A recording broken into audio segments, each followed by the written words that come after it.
Dalam hukum acara tata usaha negara, putusan adalah keputusan pengadilan yang mengakhiri sengketa antar pihak yang mengajukan gugatan dan pihak yang dituduh. Putusan ini diberikan oleh Hakim Pengadilan Tata Usaha Negara atau PT-UN setelah mempertimbangkan semua bukti dan argumen yang disajikan oleh kedua belah pihak. Halo semuanya, perkenalkan nama saya Rusiana dengan NIM 8111422200. Saya merupakan salah satu mahasiswi dari Fakultas Hukum Universitas Negeri Semarang. Pada kesempatan kali ini, saya akan menerangkan mengenai putusan dalam hukum acara tata usaha negara. Adapun tujuan dari video saya kali ini, guna memenuhi salah satu tugas mata kuliah hukum acara tata usaha negara yang diampu oleh Bapak Dr. Pratama Heri Herlambang SHMH dan Bapak Muhammad Imam Gustami SHMH. Putusan Pengadilan Tata Usaha Negara atau PT-UN adalah keputusan yang diambil oleh Pengadilan Tata Usaha Negara untuk menyelesaikan sengketa di bidang administrasi negara. Pengertian keputusan tata usaha negara sendiri sebagai dasar lahirnya sengketa telah tercantum pada ketentuan umum dalam pasal 1 angka 9 Undang-Undang Nomor 51 Tahun 2009 yang berbunyi, keputusan tun adalah suatu penetapan tertulis yang dikeluarkan oleh badan atau pejabat tun yang berisi tindakan hukum tata usaha negara yang berdasarkan peraturan perundang-undangan yang berlaku, yang bersifat konkret, individual, dan final, yang menimbulkan akibat hukum bagi seseorang atau badan hukum perdata. Dalam artian, putusan ini bersifat konkret, individual, dan final mengikat semua pihak, dapat dilaksanakan atau dieksekusi, serta dikeluarkan oleh badan atau pejabat tata usaha negara berdasarkan peraturan yang berlaku. Putusan pengadilan baru bisa dilaksanakan setelah memiliki kekuatan hukum tetap. Hal ini sebagaimana tercantum dalam pasal 115 Undang-Undang Nomor 5 Tahun 1986. Dengan kata lain, putusan pengadilan yang belum berkekuatan hukum tidak dapat dilaksanakan oleh pengadilan. Adapun putusan yang dianggap tetap atau final dalam peradilan tata usaha negara meliputi yang pertama, keputusan pengadilan yang lebih rendah tidak dapat diganggu-gugat lebih lanjut. Yang kedua, keputusan pengadilan yang lebih tinggi yang tidak dapat dibatalkan. Dan yang terakhir, putusan tingkat kasasi dari pengadilan tertinggi di negeri ini. Putusan yang dikeluarkan oleh pengadilan dapat dikategorikan menjadi beberapa jenis berdasarkan apakah putusan tersebut bersifat sementara atau mengakhiri perkara.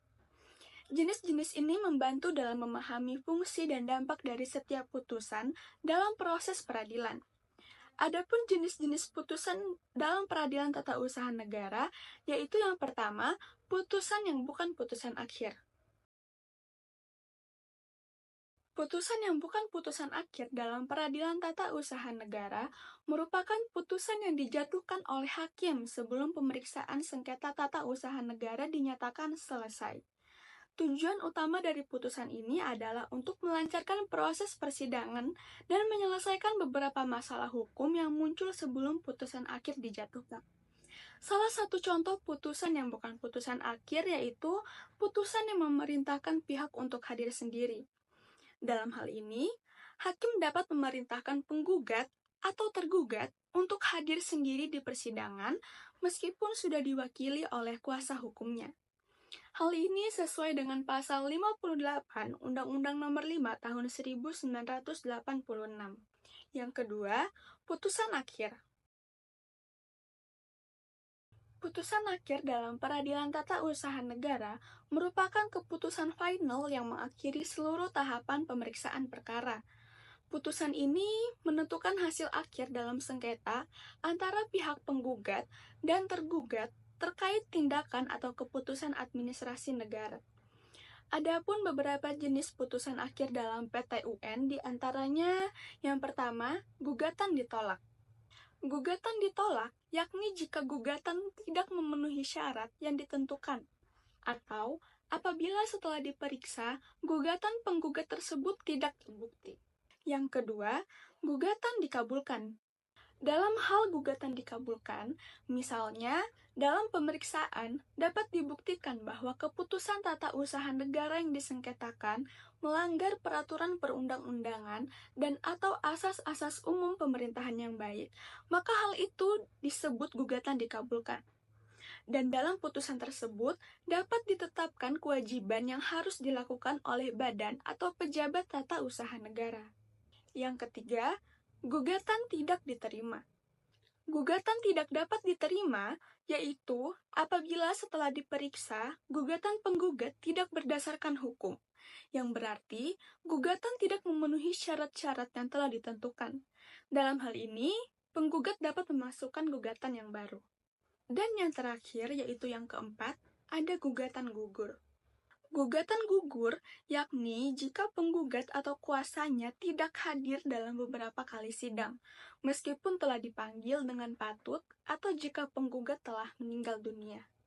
Dalam hukum acara tata usaha negara, tentunya terdapat juga isi putusan yang mencakup beberapa bagian penting yang memberikan struktur dan kejelasan terhadap keputusan yang diambil oleh pengadilan. Isi yang ada di dalam putusan peradilan tata usaha negara ini umumnya mencakup kepala putusan, identitas para pihak, pertimbangan atau alasan, dan amar putusan. Baik, di sini kita awali dengan kepala putusan. Kepala putusan mencakup informasi dasar seperti nomor perkara, tanggal putusan, dan nama pengadilan yang mengeluarkan putusan. Kepala putusan memberikan konteks dan identifikasi awal terhadap dokumen hukum tersebut. Selanjutnya, tentunya ada bagian identitas para pihak. Pada bagian ini terdapat identitas lengkap dari pihak-pihak yang terlibat dalam perkara, yaitu penggugat dan tergugat. Identitas ini meliputi nama, alamat, dan informasi relevan lainnya yang membantu mengidentifikasi para pihak secara jelas. Kemudian terdapat bagian pertimbangan atau alasan. Bagian ini berisi pertimbangan hukum yang menjadi dasar putusan, termasuk analisis fakta dan hukum yang relevan. Pertimbangan ini mencakup argumen dari kedua belah pihak, bukti yang diajukan, serta interpretasi hukum yang digunakan oleh hakim untuk mencapai keputusan. Dan yang terakhir tentunya yaitu amar putusan. Amar putusan merupakan inti dari putusan yang berisi perintah atau keputusan pengadilan mengenai perkara yang diajukan. Amar putusan menjelaskan secara jelas apa yang diperintahkan oleh pengadilan, apakah itu mengabulkan atau menolak gugatan serta tindakan yang harus diambil oleh para pihak. Nah, itu tadi sedikit penjelasan mengenai definisi, jenis, serta isi putusan hukum acara tata usaha negara. Selanjutnya saya akan menjelaskan mengenai sistematika atau proses pelaksanaan putusan dan kekuatan hukum dari putusan peradilan tata usaha negara. Proses pelaksanaan putusan peradilan tata usaha negara yaitu yang pertama ada pemeriksaan pendahuluan. Pemeriksaan pendahuluan mencakup administrasi dan dismisal prosedur. Pemeriksaan administrasi ini dilakukan di kepaniteraan untuk memastikan semua dokumen dan syarat gugatan sudah lengkap. Adapun dismisal prosedur yaitu jika syarat-syarat gugatan tidak dipenuhi, maka gugatan dapat ditolak oleh Ketua PT UN. Hal ini berdasarkan pasal 62 Undang-Undang Nomor 5 Tahun 1986. Selanjutnya, ada pemeriksaan persiapan. Jadi, berdasarkan pasal 63 Undang-Undang Nomor 5 Tahun 1986, setelah gugatan diterima, selanjutnya dilakukan pemeriksaan persiapan untuk memastikan semua dokumen dan bukti yang diperlukan sudah lengkap. Kemudian, ada pemeriksaan persidangan. Nah, setelah pemeriksaan persiapan tadi sudah selesai, kemudian dilakukan pemeriksaan persidangan. Dalam hal ini, putusan harus memuat beberapa hal, seperti kepala putusan yang berbunyi demi keadilan berdasarkan ketuhanan yang Maha Esa, nama, jabatan, kewarganegaraan, tempat kediaman, atau tempat kedudukan para pihak yang bersengketa. Ringkasan gugatan dan jawaban tergugat yang jelas. Selanjutnya juga harus ada pertimbangan dan penilaian setiap bukti yang diajukan, dan hal yang terjadi dalam persidangan. Kemudian, alasan hukum yang menjadi dasar putusan. Selanjutnya, amar putusan tentang sengketa dan biaya perkara. Dan yang terakhir, tentunya juga harus ada hari, tanggal putusan, nama hakim yang memutus, nama panitera, serta keterangan tentang hadir atau tidak hadirnya para pihak. Setelah melalui beberapa prosedural tersebut, selanjutnya terdapat amar putusan. Sama seperti yang sudah dijelaskan sebelumnya, bahwa putusan dapat berupa gugatan ditolak, gugatan dikabulkan, gugatan diterima, ataupun gugatan gugur. Dan bagian terakhir dari sistematika putusan yaitu pelaksanaan putusan. Setelah putusan diucapkan, putusan harus ditandatangani oleh hakim yang memutus dan panitera atau panitera pengganti selambat-lambatnya 30 hari. Dalam hal gugatan dikabulkan, putusan dapat menetapkan kewajiban yang harus dilakukan oleh badan atau pejabat tata usaha negara seperti pencabutan keputusan yang bersangkutan atau penerbitan putusan yang baru. Nah, itu tadi merupakan sistematika atau proses pelaksanaan putusan. Selanjutnya, mengenai kekuatan hukum dari putusan peradilan tata usaha negara.